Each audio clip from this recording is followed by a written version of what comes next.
औज़ुबिल्लाहिमिनश्शैतानिर्रजीम बिस्मिल्लाहिर्रहमानिर्रहीम अस्सलामु अलैकुम एवरीवन। उम्मीद करती हूँ सब लोग बिल्कुल खैरियत से होंगे। आज की वीडियो में हम CS 501 की जो मिड टर्म प्रिपरेशन है वो करेंगे और ये तकरीबन 150 MCQs हैं, तो मैं कोशिश करूँगी जितने 20-25 मिनट में बन गई वो कवर करवा दूँ, और बाकी अगर आपको ये फ़ाइल चाहिए हुई तो एग्ज़ाम से पहले आप मुझे बता देना, ठीक है। तो सबसे पहले हम देखते हैं यहाँ पे जो MCQs है। The multiplexer dash is use to decide which value is transferred to be return back. कौन सी वैल्यू जिसे ट्रांसफ़र करना है और उसे रिटर्न बैक भी करना है, कहाँ पर, रजिस्टर फाइल में। तो आपने स्टेटमेंट्स पे ज़्यादा फोकस करना है, क्योंकि हो सकता है एग्ज़ाम में कोई और लाइन जो है मिस करके या और कोई वर्ड मिस करके आपका MCQs बना दें। तो इसका जो राइट आंसर है वो है MP5, और ये बिल्कुल अप्रूव है, मैंने बुक से खुद फाइंड आउट किया है। उसके बाद कौन सी कंडीशन जो है इवेल्युएट होती है जब एग्जीक्यूशन द ब्रांच इंस्ट्रक्शन, ये वाली एग्जीक्यूशन की जाती है ब्रांच इंस्ट्रक्शन की, तो कौन सी कंडीशन इवेल्युएट होती है ये देख लेना है। ये क्या लिखा हुआ है, BRZR, यहाँ पर IDR भी होगा, इस तरह के और भी बहुत से वर्ड होंगे, तो इसलिए मैं कह रही हूँ इसको गौर से देखना है। तो अगर ये वाली जो कंडीशन है पूरी हो रही हो, R1 इज़ इक्वल टू 0, उसके बाद है SRC के केस में कितनी बिट हैं IR की जो कि रिज़र्व की जाती हैं, तो 27 से 31 के दरमियान में। ज़्यादा मैं रीड करके इसलिए नहीं बता रही क्योंकि वीडियो लेंथी ना हो जाए, लेकिन आपने वीडियो को रोक के इसकी सारी की सारी जो वर्डिंग है उसको अच्छे से याद करना है, ठीक है। एक अगर अभी बिल्कुल एग्ज़ाम के दौरान देख रहे हैं तो फिर तो मैं कह सकती हूँ जितना जल्दी हो सकता है रीड आउट कर लें, लेकिन अगर एग्ज़ाम से पहले आप देख रहे हैं तो आप इसको बहुत अच्छे से प्रिपेयर करें। अब यहाँ पे RTL डिस्क्रिप्शन पूछ रहे हैं जो कि किस चीज़ की होगी, लोड इंस्ट्रक्शन रजिस्टर की, LDR। ये भी आपका एक क्वेश्चन 2 नंबर मतलब बन रहा है कि लोड इंस्ट्रक्शन रजिस्टर को शॉर्ट फॉर्म में कहते हैं LDR, और यहाँ पे इसका जो राइट आंसर है वो है क्वेश्चन, इसका यहाँ पे राइट ऑप्शन है B। उसके बाद कह रहे हैं कौन सी इंस्ट्रक्शन है जो कि डिवाइड रजिस्टर को डिवाइड करने के लिए इस्तेमाल होती है फल्कन E प्रोसेसर के अंदर। रजिस्टर को डिवाइड करना है कहाँ पर, फल्कन E प्रोसेसर के अंदर, तो यहाँ पर यूज़ होती है DIVI। अच्छा, उसके बाद कह रहे हैं कौन सी जो फील्ड मशीन लैंग्वेज होती है, type of operation that is to be performed, तो इसका जो राइट आंसर है वो है ऑप कोड और दी ऑपरेशन कोड। ये पेज नंबर 31 पे है, मैं आपको यहाँ से दिखा देती हूँ। पेज नंबर 31,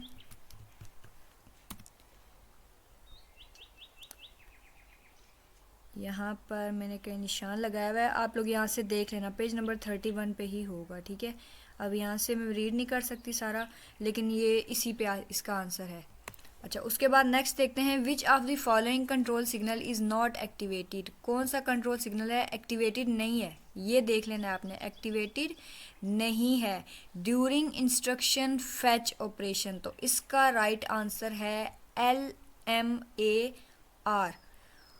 अब आ गया फल्कन ए का केस, ऊपर हमने ई का पढ़ा था ना, अब ए का पढ़ना है। कौन सी इंस्ट्रक्शन है जो कि present which are not present in SRC में फल्कन ए की कौन सी जो इंस्ट्रक्शन है नहीं होती, तो वो होती है इन एंड आउट। ए की SRC प्रोसेसर में नहीं होती। Dash provides a temporary storage, वक्ती तौर पर जो जगह देता है ना किसी डाटा को सेव करने के लिए, वो कौन है, MAR। पेज नंबर 162 पे आप जाकर देख सकते हैं, ये मैंने खुद फाइंड आउट किया। Which of the following register use to enable a tri state buffer. Tri state buffer को इनेबल करने के लिए MBR के साथ, ये कंडीशन लाजमी देखनी है, MBR के साथ ट्राई स्टेट बफर की जो चीज़ें हैं उसको इनेबल करने के लिए क्या यूज़ होता है, MBR आउट। MBR आउट ये आपने देखना है। कई जगह पे उन लोगों ने ना कुछ फाइल्स में मैंने देखा था MAR लिखा हुआ है, वैसे भी मैंने पेज नंबर लिख दिया है, आप खुद जाके इसको लाजमी फाइंड आउट करें। बेशक मैंने यहाँ पे पेज नंबर लिखा है, लेकिन आपको जाके खुद ढूंढना है, ठीक है, ताकि आपको श्योर हो जाए कि जो आप पढ़ रहे हो वो बिल्कुल ठीक है। उसके बाद ये वाली एक चीज़ दी है STR834 ऑफ SRC, इसको रिप्रेजेंट कैसे करना है। इस तरह के बहुत सारे क्वेश्चन आएंगे आपके नंबर वैल्यू चेंज करके, तो आपने बस यहाँ से सिंपल याद रखना है कि store the register R8 contents, 8वें रजिस्टर में कंटेंट को स्टोर करें, कहाँ पर, मेमोरी लोकेशन MPC34, यहाँ ये 34 लिखा हुआ है ना, तो हम यहाँ पे लिखेंगे MPC प्लस 34। ये आपने जो इसका तरीका है अच्छे से याद कर लें तो इंशाल्लाह आपके इस तरह के सारे MCQs कवर हो जाएंगे। अच्छा, PC program counter hold the memory address of, किस चीज़ का मेमोरी एड्रेस होल्ड करते हैं? नेक्स्ट इंस्ट्रक्शन का। What is the working of processor status word PSW, ये आपका एक और क्वेश्चन बन गया है। प्रोसेसर स्टेटस वर्ड किस चीज़ को मतलब किस चीज़ का काम करते हैं? To hold the current state, ये करंट स्टेट को होल्ड करते हैं प्रोसेसर की। MUL is the example of an arithmetic operation, page number 86 पे है, ये आपने लाजमी करना है। मैं यहाँ से देखती हूँ, अगर जल्दी से मिल गया तो मैं आपको दिखा देती हूँ। 86, ये देखिए मैंने निशान लगाया हुआ है, अर्थमेटिक लिखा हुआ है, ऐड, एडी, सब, सभी, मल एंड डिव, ये वाली जो चीज़ है ना, ये देखें। अब ये इग्नोर करने वाली चीज़ है। नॉर्मली अगर हम बुक से रीडिंग करते तो इसको इग्नोर कर देते, लेकिन देखें ये आपका क्वेश्चन बन के आ गया है, ठीक है। तो ये मल जो है अर्थमेटिक है, मल यानी कि मल्टीप्लिकेशन आप कह सकते हो इसको। अच्छा, control signal for RTL, IR, MBR will be MBR out और LIR, इनको एज इट इज़ याद कर लें।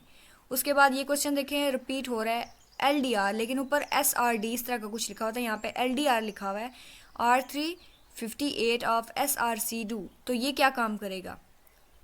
रजिस्टर को लोड करेगा, क्योंकि यहाँ पर लिखा हुआ है LDR लोड करेगा तीसरे रजिस्टर को, और उसकी जो कंटेंट और मेमोरी लोकेशन क्या होगी? MPC 58। उसके बाद नेक्स्ट है the status register of 68,000 has dash condition codes, तो इसके 5 हैं, यहाँ पे आपने ये याद रखना है, 5 कंडीशंस होती हैं इसकी। Which of the instruction is use to load register, register load करने के लिए कौन सी इंस्ट्रक्शन यूज होती है? अभी हमने पढ़ी है LDR इंस्ट्रक्शन की, ठीक है। अच्छा, उसके बाद नेक्स्ट देखते हैं, for the dash type of instruction we require register to hold the data, data को होल्ड करने के लिए और उसके बाद लोड करने के लिए, और देन होल्ड किया, लोड किया, और उसके बाद स्टोर्ड बैक करने के लिए हम कौन सी इंस्ट्रक्शन को यूज़ करेंगे? सिंपल है, लोड और store. In a processor dash is responsible for synchronization of internal as well external event, अंदर और बाहर होने वाले जो इवेंट हैं उनके लिए कौन रिस्पॉन्सिबल होता है? Control unit. कंट्रोल यूनिट किसके अंदर एग्जिस्ट करता है? प्रोसेसर के अंदर। इन CPU design, central processing unit के अंदर जो उसका डिज़ाइन होता है, creates form interface between data path and control unit, ये इस तरह के वर्डिंग अच्छे से याद रखनी है। डाटा पाथ और कंट्रोल यूनिट के दरमियान में इंटरफेस को कौन क्रिएट करता है? वो है कंट्रोल सिग्नल। उसके बाद dash signal enables the input to the PC, signals को इनपुट को PC में रिसीव करवाता है, that currently on the internal processor bus, और इसका राइट आंसर है LPC। पेज नंबर 159, एक नज़र दिखा दूं आपको, 159, ये आप खुद भी कर सकते हैं, ठीक है। यहाँ पे मैंने ये निशान लगाया हुआ है, देखें LPC, और ये आगे उसकी पूरी डिटेल लिखी हुई है। तो आपका काम है ये सारे पढ़ लेने हैं, ठीक है। यहाँ से कोई भी आ सकता है, PC out, LMR, LMAR, INC4, LC, तो ये इसको लाजमी अच्छे से याद करना है क्योंकि ये पास्ट पेपर में है, लेकिन बाकी को भी एक एक नज़र देख लेना है क्योंकि आ सकते हैं पेपर में। नेक्स्ट है SRC के अंदर क्या होता है? इफेक्टिव एड्रेस इज कंप्यूटेड और रन टाइम, रन टाइम पे कंप्यूटेड होता है। उसके अंदर अगर कांस्टेंट वैल्यू डाल दी जाए, कौन से रजिस्टर की? PC रजिस्टर की। अगर PC रजिस्टर की ये जो रन टाइम एडिंग वैल्यू होती है कांस्टेंट डाल दी जाए तो ये SRC में इफेक्टिव एड्रेस कंप्यूट हो जाएगा। अच्छा, उसके बाद है PC आउट कंट्रोल, ये मैं पहले आंसर ही बोल रही हूँ। PC out control allows content of the program counter register to be written on to the internal processor bus. अब आपसे एग्ज़ाम में ये वाली चीज़ ब्लैंक में देकर पूछ सकते हैं, तो आपको ये पूरी की पूरी स्टेटमेंट याद करनी है, रट्टा नहीं मारना, लेकिन बस समझ लेनी है अच्छे से, इसका तर्जुमा जो अपने जहन में रख लेना है। अच्छा, कौन सी टाइप इंस्ट्रक्शन में ईगल प्रोसेसर जो होता है इसके अंदर कोई फील्ड रिजर्व नहीं की जाती ऑपरेंड्स के लिए? ऑपरेंड्स के लिए कोई भी जो फील्ड है वो रिजर्व नहीं की जाती, तो टाइप Z के अंदर कोई भी फील्ड रिजर्व नहीं की जाती। अच्छा, C इंस्ट्रक्शन के अंदर क्या होता है? SRC के अंदर, ये चीज़ लाजमी देखनी है कि अच्छा नेक्स्ट ये देखें, in the C instruction of SRC, ये देखना है SRC के अंदर बात हो रही है dash bits are allocated to constant value, तो इसका आंसर है 17 बिट्स होती हैं।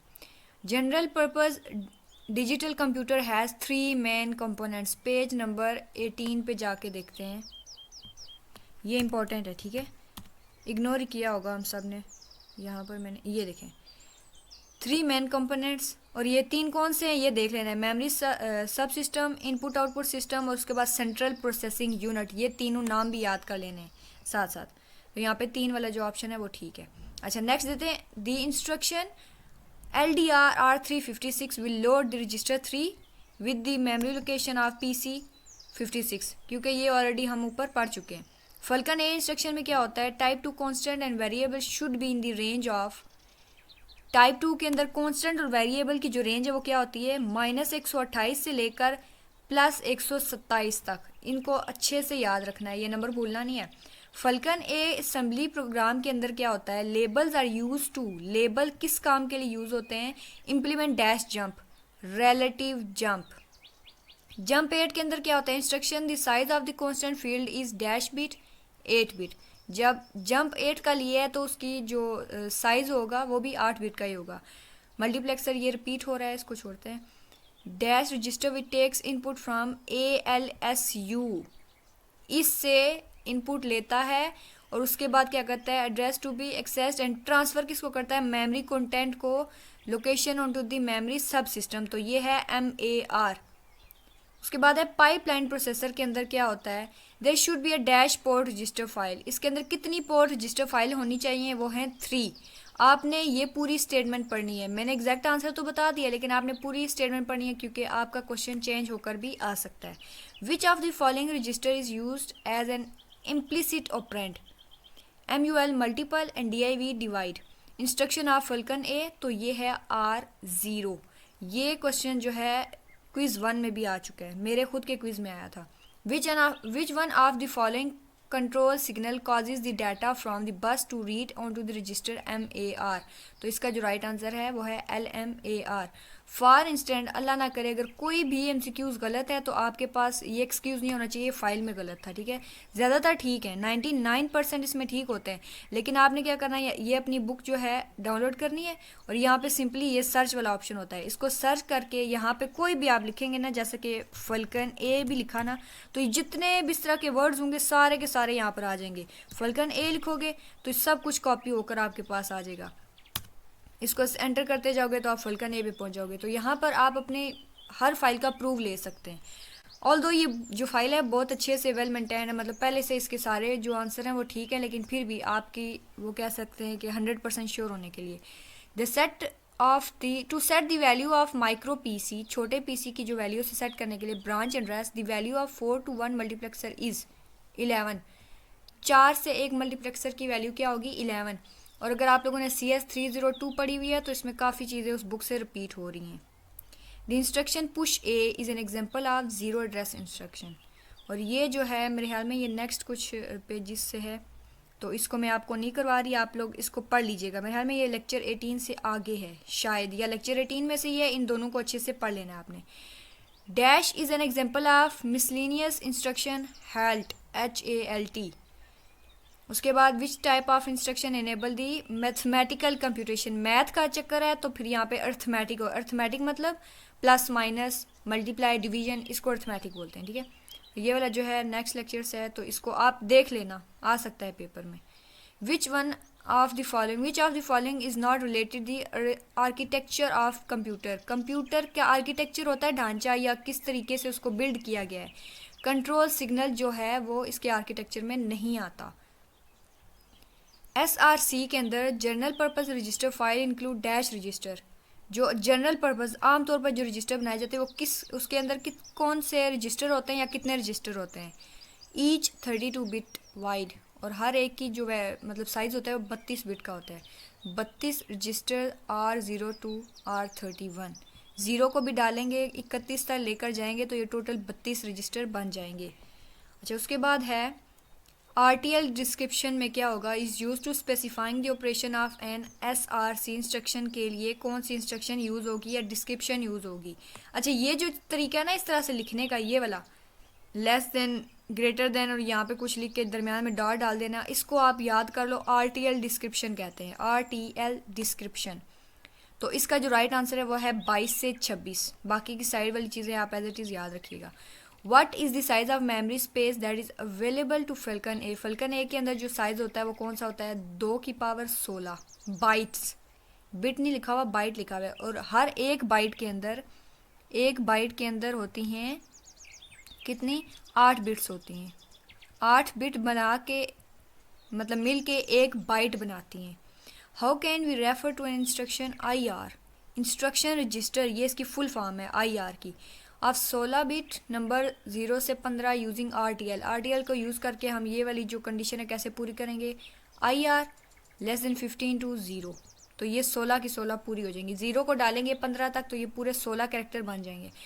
Which is the working of processor status word, ये मेरे ख्याल में रिपीट हो रहा है। करंट पोजीशन को होल्ड करता है, स्टेटस ऑफ द प्रोसेसर की करंट पोजीशन को होल्ड करता है। उसके बाद नेक्स्ट देख लेते हैं। ये क्वेश्चन भी आपका रिपीट हुआ है इसलिए मैं आपको नहीं बताऊंगी। What is the instruction length of the falcon E. Falcon E processor की लेंथ कितनी है ये अच्छे से याद करनी है। 32 बिट इसकी है। फल्कन ई की कितनी है, एफ की कितनी है, ये जो 3-4 तरह के फल्कन है ना उनकी जो लेंथ है इंस्ट्रक्शंस की वो हर हाल में आपने याद करनी है। बुक से फाइंड आउट करके, मतलब जैसे मैंने आपको तरीका बताया ना वहाँ पे सर्च कर लेना। Which of one of the following portion of an instruction represent the operation to be performed. कौन सी जो चीज़ है वो दिखाती है कि ऑपरेशन हमने परफॉर्म कहाँ पे करना है? Op code, OP। आपने देखा होगा वो जो लिखा होता है ना OP5 या इस तरह, अगर आपने बुक रीड की है, अगर नहीं की तो अभी कर लें। ऑप कोड क्या होता है? दिखाता है कि ये वाला काम आपने करना है, ऑपरेशन परफॉर्म करना है। उसके बाद है कौन सी highest level of abstraction in digital design in which of the computer architecture view the system for the description of system component and their in interconnection. ये पूरी आप कह सकते हो कि डेफिनेशन है जिसे यहाँ पे उन्होंने शुरू में लगा दिया विच वन ऑफ द फॉलोइंग। तो यहाँ पे आपने देखना है processor memory switch level, PMS level जो होता है, ये इसकी आगे पूरी की पूरी डेफिनेशन लिखी हुई है। हाईएस्ट लेवल की एब्स्ट्रैक्शन होती है जो कि उनके दरमियान में कंपोनेंट्स की इंटरकनेक्शन भी करवाती है और एक दूसरे को डिस्क्राइब भी करवाती है। Identify the opcode destination register, DR को डेस्टिनेशन रजिस्टर भी कहते हैं। SAS B इनकी फुल फॉर्म्स भी देख लेनी है आपने। From the following example add R1 R2 and R3। तो इसको अब यहाँ पे देखना है कि R1 और R2 R3 का राइट ऑप्शन कौन सा है? ऑपकोड, यहाँ पे इनके जो फंक्शन है वो परफॉर्म होगा। Add DR is equal to R1, SA is equal to R2, ये एज इट इज़ याद करने हैं, ठीक है। और SB किसके बराबर होगा? R3 के। R1 बराबर होगा DR के, 2 वाला होगा SA के और 3 वाला होगा SB के। तो मेरे ख्याल में यहाँ तक काफ़ी है, ये आप साथ साथ रीड कर लीजिएगा। उम्मीद करती हूँ वीडियो जो है आपके लिए फ़ायदेमंद साबित होगी आपके एग्ज़ाम के लिए। तो चैनल को सब्सक्राइब करना मत भूलिएगा। और भी बहुत से जो सब्जेक्ट्स हैं उनकी भी मैं वीडियो बनाऊँगी इंशाल्लाह। तो आप चैनल को जल्दी से सब्सक्राइब कर लें। और अगर ये वीडियो आपके लिए हेल्पफुल है तो इसको लाइक भी कर दीजिएगा और कमेंट में बता दीजिएगा कि वाकई इससे आपको कोई फ़ायदा हुआ है या नहीं। और अगर अगेन ये फ़ाइल चाहिए हुई तो आप मुझे एग्ज़ाम से पहले, हर हाल में एग्ज़ाम से पहले मुझे ईमेल कर देनी है। मेरे चैनल से आपको मेरा ईमेल एड्रेस मिल जाएगा इंशाल्लाह। तो वहाँ से आप मुझे ईमेल कर दीजिएगा, मैं आपको ये फ़ाइल दे दूँगी। तो मिलते हैं नेक्स्ट किसी और वीडियो में किसी और सब्जेक्ट के साथ। रखिएगा अपना बहुत सारा ख्याल। अल्लाह हाफिज़।